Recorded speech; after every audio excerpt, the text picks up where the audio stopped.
very special webinar addressing mutual fund marketers' dilemma. And here we will be addressing how to make your customers the hero of your growth story. This webinar is hosted by First Hive in association with AWS Partner Network. I'll introduce our guest speaker, Nehal Mehta. Thank you for joining us. She is the head of business development, financial service industry for AWS. And our host for the evening is Aditya Bhamidipati, founder and CEO, First Hive. So without any further delays, handing over the screen to Aditya. Thanks, Jashan.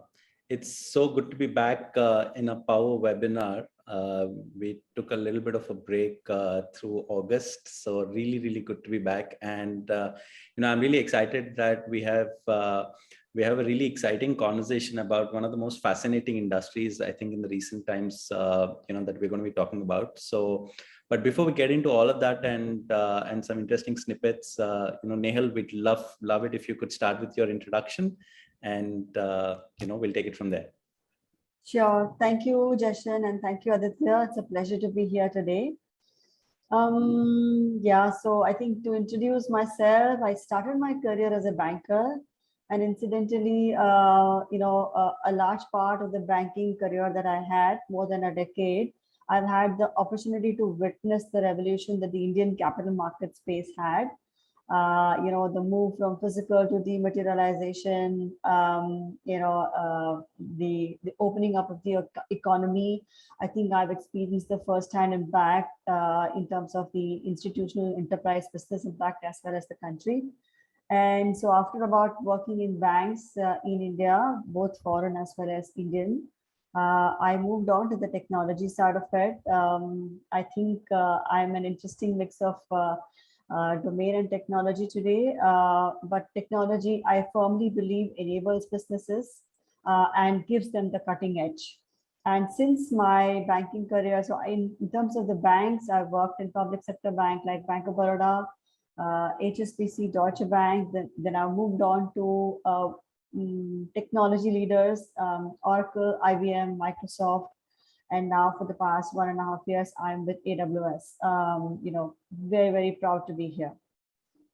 Thank you, Nehal. Completely relate to what you said, which is, the combination of domain and technology is all it takes to actually deliver disruption within any industry, right? Because today, technology is such an incredible enabler, but domain provides the context in which you use that tool to drive that outcome, right? And no matter what great technology you have, if you're not able to deliver that outcome, it's as good as not having that technology. And we've seen many such technology interventions actually not produce the desired effect for many enterprises because of the inability to contextualize the application of the technology for the industry. So, and in my own journey, given my history with marketing or technology, to be able to come in the CDP, we've seen the same thing. I mean, the ability to bring in the context along with the technology makes all the difference.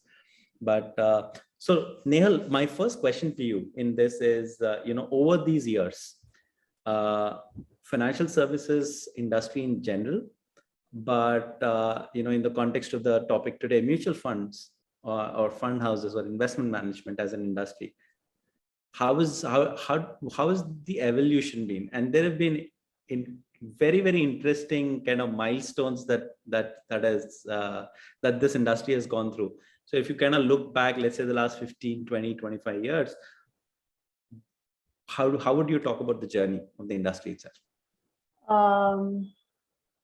I think the entire purpose of the mutual fund industry, is like many other initiatives in the country, is targeted towards the common man.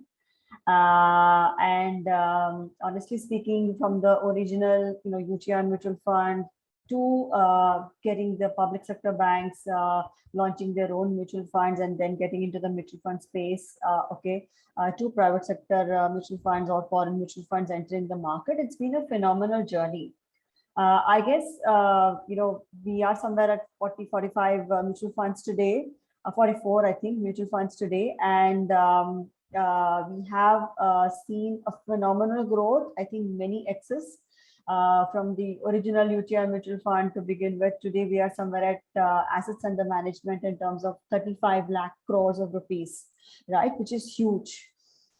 And if you look at the way the business has changed, I think there have been bottlenecks, there have been challenges along the way in terms of the adoption of this particular form of investments. And I think the regulator as well as the association, right, SEBI as well as AMFI have done a lot to address those challenges along the way.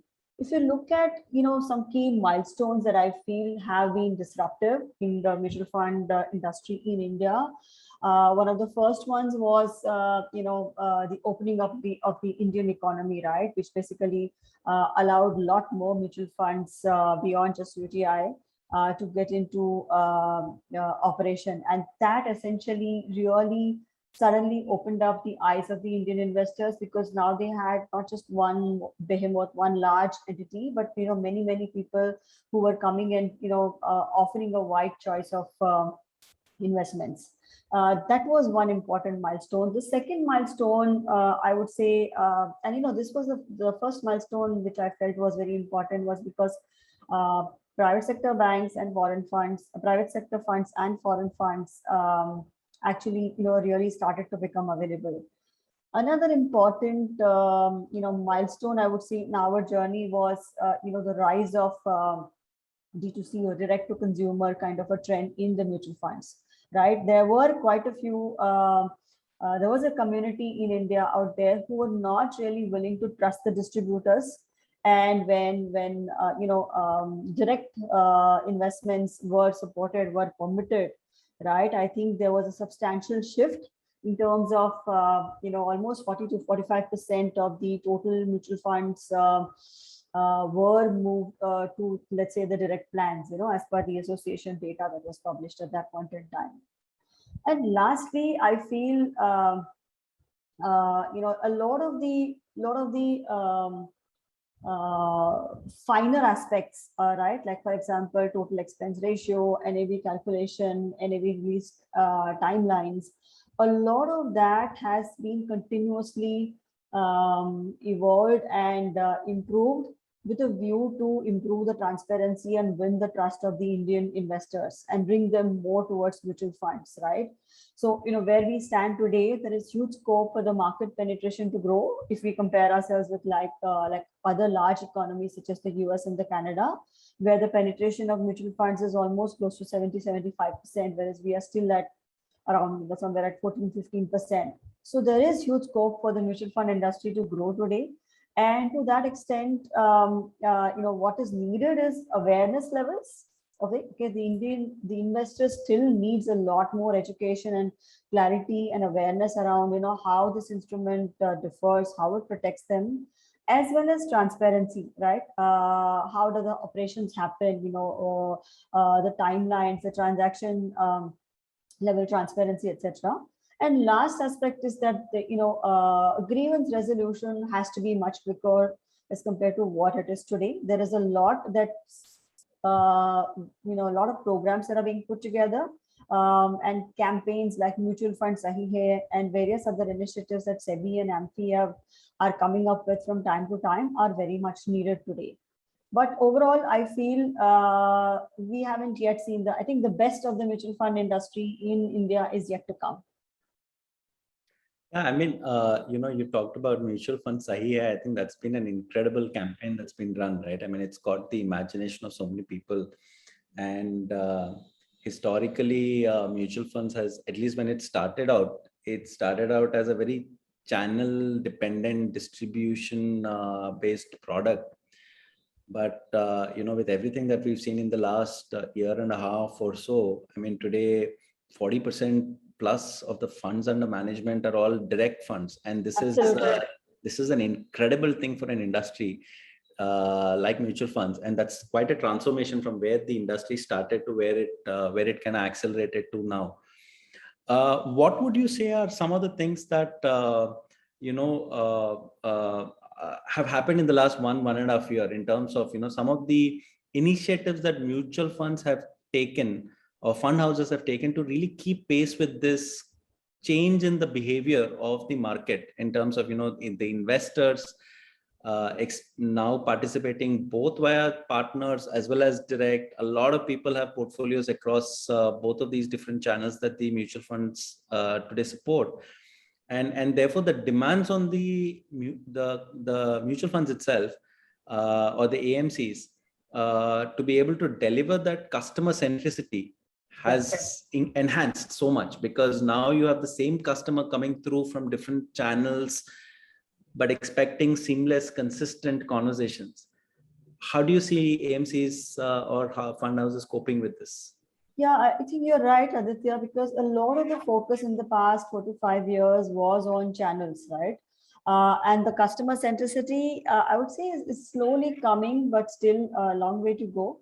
But I can tell you there are mutual funds, leading mutual funds in the country who have taken the lead here. And, basically they are looking at, innovating, reinventing their business model, keeping the customer in the center of their business strategy. Right. And it's not easy. Customer engagement is not as simple as it used to be. Though as an individual or a consumer or an individual investor, I would like to say that customer expectations are quite simple, right? I mean to say that what is it that I would expect from anyone that I interact with in my financial life, right? I want to easily very easily check the NAV value, or I want to check the transaction status. I would like to monitor my account here very seamlessly. I want my data to be secure. I mean to say these are very simple expectations, right? Get timely alerts, get personalized offers and things like that. So I want my AMC to know me, right? Rather than me being just one amongst one massive customer segment of lower class, middle class, or HNIs or ultra HNIs, right? So the expectation of the consumer is quite simple, but engaging that consumer across the plethora of digital channels that is so well entrenched in our country today is not as simple as it used to be. And what mutual funds today, like some of the mutual funds that I personally am familiar with, right, where I am in AWS, right, some of the mutual funds who are our customers in the country today, they have really thought about this a little differently, and they've tried to ensure that we need to shift the focus to consumer and to make sure that the customer experience is frictionless. Right.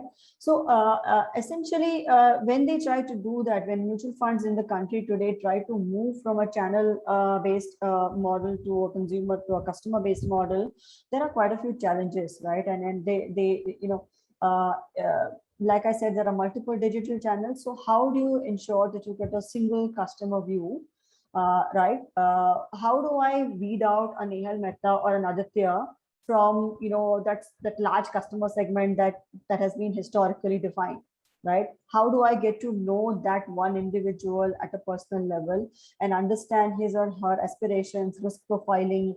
How do I ensure that the cross-sell target that I have for Nehal or for Aditya is actually bang on and not a waste of my money, right? So that model needs to think through from my or the individual customer's perspective. True. Now, one last point is that challenges that the mutual funds today face when they try to have this shift is obviously there is a lot of legacy applications, multiple applications touching one single journey, and while digital journeys have been put in place by some of the mutual funds in the country, there are digital channels available, but the channels in themselves and therefore the customer interactions that happen on those channels still continue to reside in silos, right? And when a mutual fund or an asset management company wants to look at me as an individual customer, it's not easy for the AMC for the mutual fund to get the complete thread, all of the interactions into one single cohesive view, which tells me that, okay, Nehal resides in so and so suburb, in so and so city. She has so many family members. Potentially, her risk profile is medium or high risk profile, and there is no single view at an individual customer level. And more importantly, the legacy applications also slow down the innovations that that are possible, and therefore I think the approach that could potentially be taken by mutual funds varies from time to time, varies from customer to customer, depending on what their legacy environment is and how much of a risk appetite they have in terms of experimenting with newer technologies or newer ways to engage the same customer.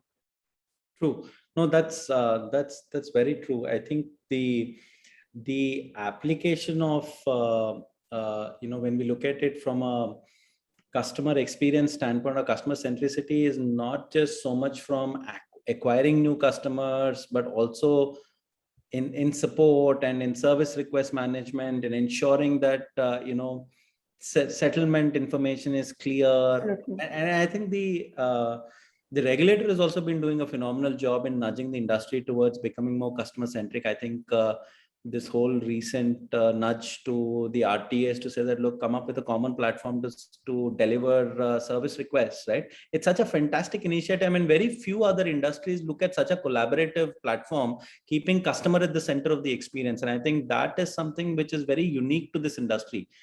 Don't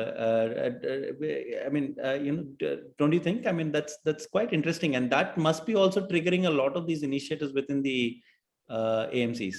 Absolutely. For a very long time, there were two RTAs, right? And then, finally, when the industry didn't do, take the requisite steps, I think the regulator has come and, literally forced it, right? And I think the two new agencies which will come up, right? I think we're working very closely with some of these agencies ourselves. And I think it's very interesting because you have two existing incumbents, and then now the regulator is going to come up with one or two more institutions with the same level of capability, with the same level of function. And the newer institutions actually are really thinking of this, keeping the customer in mind, right? So from the word go, from the time they've got license, they're actually looking at how can I make this entire experience and the journey in a way that it is 100% digitized, it is omni-channel, and it is targeted and hyper personalized across the entire life cycle, not just when the consumer is looking to buy, but also in terms of corporate actions or settlements, buy-sell transactions, what my peers are doing. A lot of the existing incumbent platforms have some of these services, but the newer ones are actually going to now take that one step ahead. Right. And we have the good fortune of working with them closely at this point in time. It's a very interesting time to be seeing this and being able to partake in some of this transformation that's happening. Even from a digital transformation, often given that as a CDP we work with multiple industries within the financial services or distribution verticals. Traditionally, almost always the first areas of application from a CDP standpoint will be acquisition, upsell, cross-sell, and then support, right? Yes. But one very, very interesting thing that we've seen in this industry is one of the leading fund houses is actually using this not just to think about saying, look, I have had channel, but how do I go more direct? It's not an either or, but really to be able to look at this as and also approach, and then say that, look, the transformation initiative, while delivering great experience to my customers on direct, how do I empower and enable my channel so that they are, we are carrying the channel as well to be able to do this well. And I think those are some seriously innovative approaches that we are seeing the fund houses take. Again, keeping the customer at the center of all of this, because from a customer standpoint, whoever you go to, if a fund is where you're investing in, you expect that same seamlessness as far as experience is concerned. And therefore, I think that transformation definitions in the mutual fund industry, given the network of how this gets sold today and serviced today, I think the implications are very fascinating and are throwing up some very interesting use cases. Yeah, I think the entire approach is, you don't, so, when you say, move to customer centric model, right? Essentially the ripple effect of being customer centric, okay? And this is my personal belief, the ripple effect of being customer centric, goes to all aspects of your business, on your employees, on your partners, on your business performance, Correct. right? There is a direct correlation that happens, and it's the same set of principles that apply, working backwards from customer. It just percolates downwards to your partners, to your channel, and to your own employees, right? And overall, you can see the benefits of having a customer centric model.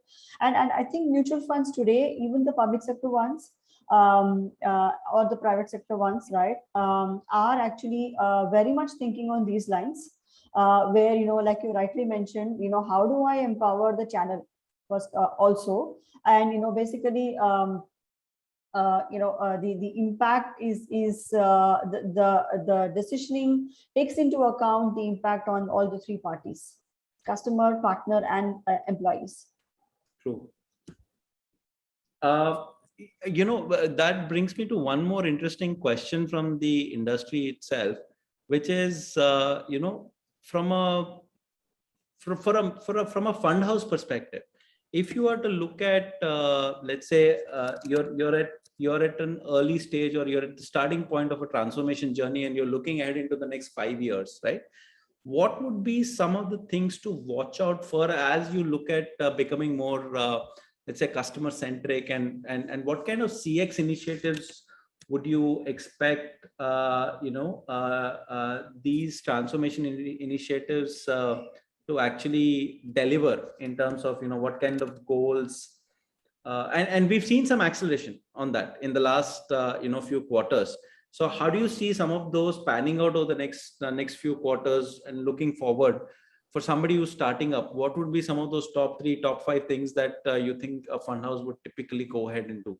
Sure. So I think, I want to kind of bring this to the topic of data, right? Financial services, especially mutual funds, it is the most data intensive sector, right? And, for this particular subsegment within financial services, data has become one of the most important resources, right? And it should underpin all your strategic initiatives. Okay, and therefore, I would say that anybody who embarks on the path of transformation, and looks at the next 3 to 5 year roadmap, should seriously rethink their data strategy and data architecture. Okay, on the technology side, right? And then I'll come to the data part once again. But on the business side of it, I think I am mentioned in the first in the beginning of this conversation, right, that our penetration is in the country is still low, and we have a long way to go. And the current penetration levels are more, the top 15, 20 cities, which are, and then, within that, the metro cities, the hyper metro cities like Mumbai, Kolkata, Chennai, etc., is where the concentration of investments lie. So I think there is a huge untapped segment in the tier 2, tier 3, tier 4 parts of the country today. So it's important for the fund houses to really understand that untapped segment in a way that they are able to leverage data successfully, and get them onboarded onto the mutual fund journey. So that's on the business side of it. And when you talk about data, let me come back to the point of data.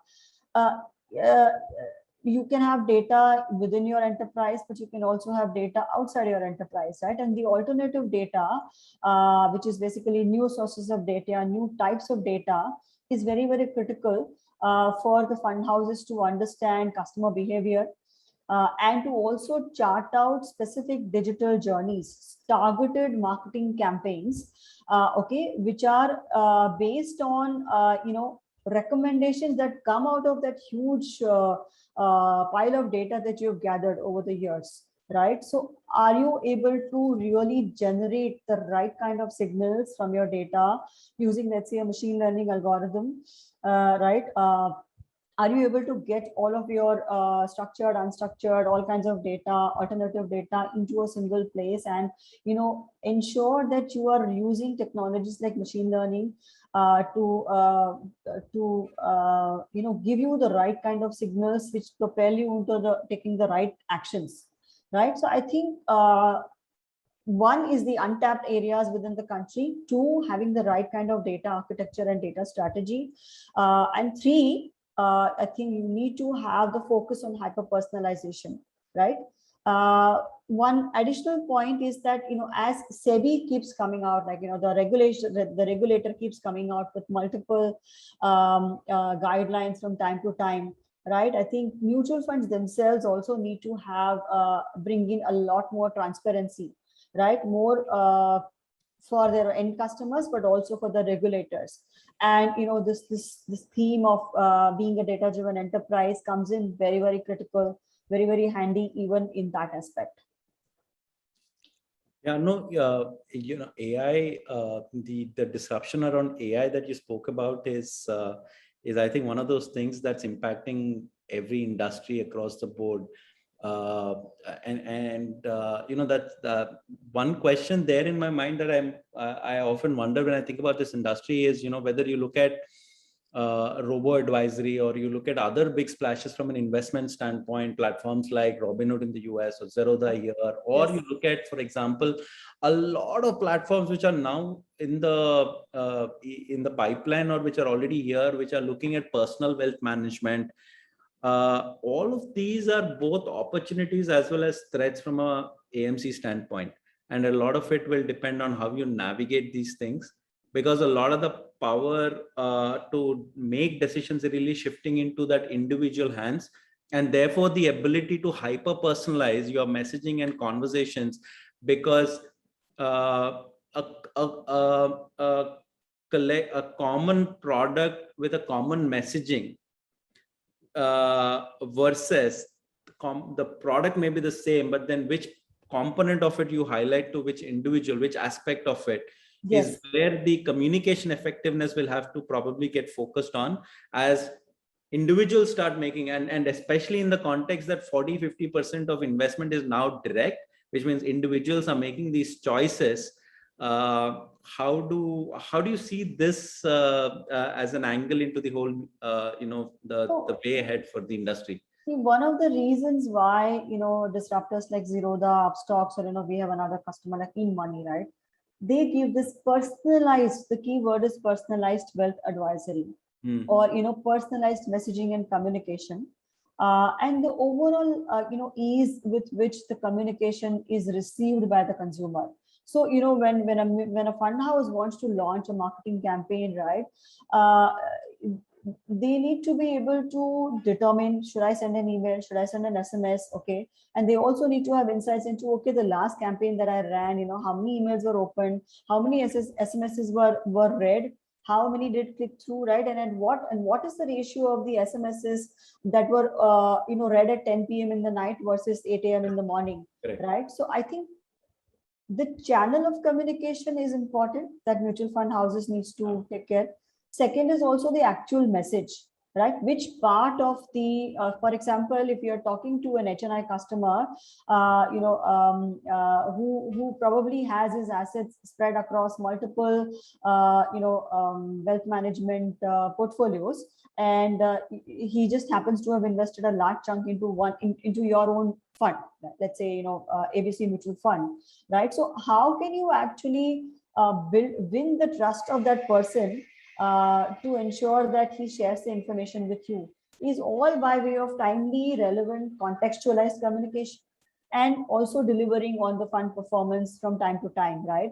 So, when he wants to really sell, how quickly were you able to execute the order through your partner agencies, right? Or were you able to really give him the insights into that, okay, this was the situation, okay, or let's say if it's a buy sell kind of a order, like, this was the specific situation in which the order was executed, and therefore, I can tell you, I can assure you that you couldn't have got a better deal, right? So that trust, building the trust is very, very important. And Zerodha Upstocks, In Money, and they were the disruptors, but then a lot of people like Angel or Anand Rathi or even SBI mutual fund, etc., actually have taken the cue, and they have started to have these kind of tailor-made communications. But I would say mutual fund houses still need to have that unified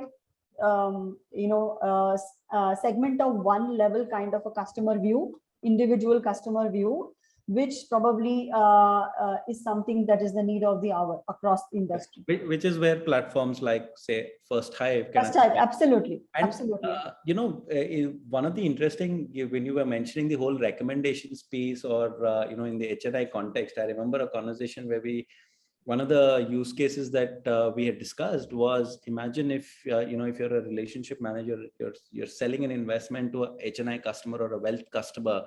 You want to be able to know before you go in for that meeting whether that customer was reading up about a debt or an equity product yesterday night on your website and does not log in, right? How do you still connect the dots? Because if the customer was reading about something, then you may want to make sure that your communication almost real time is contextual to that message, and you're not selling something completely different and lose that deal at that point, right? Not only that, I think the relationship manager also has to prove his worth, right? Correct. So, when a digital platform, replaces a relationship manager, like the new age digital platforms are actually people who are in their 20s and early 20s and late 20s are actually starting to invest on such platforms, is because they have access also to research reports at the right point in time. Customer 360-degree view is one very commonly used term, but it's important to understand what was his past investment. What was the last interaction that the customer had with my company? Did he call the call center and hung up? Maybe from an investment, from an AMC standpoint, the customer that you're dealing with may not really have much history with you. But then if you are able to build models which tell you that, look, this customer is new to me, but I understand that, basis the behavior or transaction history, that there are maybe 500,000 other people who are like this customer. And therefore, this is the kind of profile that I might be able to respond to this customer. So, which also kind of feeds into your personalization or hyper-personalization engine. That would also kind of make it contextual. Yeah, and if you come and tell me, that my peers in the industry are investing in this particular fund house, and okay, these have been their returns, and justify that with the specific data points, then you can be assured of earning the customer's trust. And I think when you earn the trust of the customer, okay, you can hope to retain the loyalty of that customer, right? So that's very important. No, completely agree. I think that's a fantastic note. We often share the same thing, which is that if as an enterprise today, we're all in the business of telling our customers that we deserve their trust, whether it is with their money, their data, and so on and so forth. And therefore, trust is the most precious commodity. And how you communicate, what you communicate, and whether you are able to bring in the right context is a way for you to give that peek into whether you are trustworthy or not in terms of your communication, or are you just spamming, are you just interrupting, are you just bombarding, and so on and so forth. That's the behavioral signals need to be captured. When in the context of data, the customer data platform like First Hive, for example, or the plethora of data lake and all the other services that AWS offers, okay, right, to the capital market industry. I think the concept of that is very, very important, right? So absolutely. That's a great note to end this, but I have one new round that I'm introducing in my Power webinars, which is like a quick word association thing. So I'm going to shoot 4-5 words at you. Nehal, given your industry experience in financial services, from the financial services world, I want you to tell me something that comes to your mind, right? So I'll give you 5 words. First one is AI and ML. Deployments need to be enterprise-wide to improve efficacy and efficiency. Yeah. Compliance and regulatory bodies. Need to come together to form a common point of view and common framework for compliance, easing the operational burden on the AMCs. Right. Marketing technology. Needs to come out of being a data-driven enterprise, which is focused on the customer. Data and customer experience.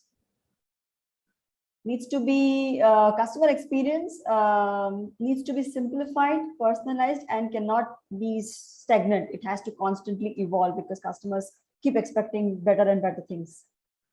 Awesome. Nehal, thank you very much. Any last parting wisdom from the mutual fund industry perspective on what you see panning out for mutual fund marketers in specific?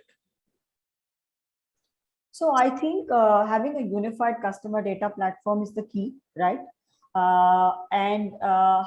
It's not just enough to have the data. How do you leverage that data, right? Are you really able to extract the right kind of, are you able to manage it properly? Like, for example, I mentioned machine learning algorithms, right? Which basically help you. So how are you leveraging that data on top of your customer data platform is critical. And lastly, I think the more transparency you have in your customer, transparency and simplicity you have in your customer interactions, the better and more effective it is for your channel and for your employees to get business. The question is from an anonymous attendee, but the question is, recent fintechs are winning on the back of customer experience. What can traditional mutual fund marketers do to keep pace with these fintechs? Yeah, sure. So like I mentioned, right, so the fintechs are winning because of customer experience and the hyper personalization, right? So they understand, the target segment that they are servicing. So the traditional mutual fund marketers really need to have simplified digital front ends. That is for sure. Number two, I think it's not just enough to have the digital front end, but in a true omni-channel manner, the journey has to be end-to-end digital. Okay, and number three, I think the cross-sell, upsell campaigns or any marketing campaigns that you want to launch to a specific individual or a customer needs to be coming out of your data. The answer to that, what should I launch today as a campaign? The answer to that should come out of your data, and that's the only way to have successful marketing campaigns. Correct. Now, let me add to that, the person who asked, I would say, traditional mutual fund companies have probably gone through or are going through a transformation from being, let's say, offline to becoming digitally enabled, to then some of them saying, look, we will be digital first, but eventually everybody has to get to being digital native because, it has to seamlessly kind of connect everything. There is nothing that is today non-digital. Even if it is an offline process, it's just a human interface that's the offline thing, but the organism that you're dealing with is a digital native organism in the back end for the enterprise. And that's really the point to get to, because as a customer, these mutual funds are dealing with customers who are digital native today. And therefore you got to be able to interoperate across. And just to demonstrate this, right? What happened during the last 1.5 years during the pandemic, right? You need to be giving that flexibility and the freedom to the end consumers to have end-to-end digital experience. You cannot rely on any physical interaction. In fact, yeah, we are a country with phygital as the theme. But even with that theme, more and more, there are surveys, enough and more surveys that say that consumers, investors prefer digital over physical or phygital. You can find country level data from many analyst firms on this today. True. No, I agree. In fact, I if I have to give it a spin in terms of what it is, I think there is the digital native enterprise, and then there are avatars or interfaces that the enterprise could have. It could be a physical interface, it could be a mobile interface, it could be a web interface, but eventually behind all of that, it's one single cohesive, seamless, connecting to everything, central data platform that's able to power all your customer experiences, digitally native enterprise, and that is the only way to go for you to be able to deliver that intended customer experience today. Nehal, thank you so much. It's been a pleasure hosting you. Thank you so much. It's a pleasure to be here today. Do stay tuned for more Power webinars. We hope to do at least a couple more before the end of this year. So we'll hope to catch you around the next time. Thanks everyone for joining in. Thank you so much. Bye-bye. Bye.